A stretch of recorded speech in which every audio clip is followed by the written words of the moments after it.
சாப்பாடாச்சா? ஆச்சுப்பா. இன்னைக்கு non veg special. ஆமா, இன்னைக்கு காரசாரமான பிரியாணி, அப்புறம் நாட்டுக்கோழி குழம்பு எல்லாம் ரெடி ஆயிடுச்சு. சாப்பிடறதுதான் இப்ப எடுத்து பாருங்க. பிரியாணி சுட சுட ஆவி பறக்க பிரியாணி செஞ்சாச்சுங்க. இப்பதான் ஓபனே பண்றியா? ஆமா, இப்பதான் ஓபனே பண்றேன்.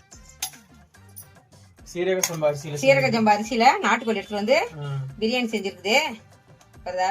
நல்லா பெரிய பெரிய பீஸா போட்டு இப்பதான் ஓபனே பண்றேன். ஜீரக சம்பா அரிசி ஏன்னா குட்டி குட்டியா தானே இருக்காது அரிசி, அதனால ஜீரக சம்பா அரிசியில பிரியாணி, நாட்டுக்கோழி குழம்பு, அதுக்கு தயிர் பச்சடி, பிரியாணிக்கு நாட்டுக்கோழி குழம்பு. தேங்காய் எல்லாம் அரைச்சி ஊத்தாம வெறும் மிளகாத்தூள், மஞ்சள், கறி மசாலா தூள் இதெல்லாம் போட்டு நல்லா இஞ்சி போட்டெல்லாம் போட்டு நல்லா காரசாரமான ஒரு குழம்பு, தண்ணியாட்ட குழம்பு. சாப்பிடுவோம். அதுக்கு இட்லி சுட சுட ஆவி பறக்க இட்லி எடுத்து வச்சாச்சு. நம்ம வீட்டுல காலையிலயும் மத்தியானத்துக்கு இதுதாங்க.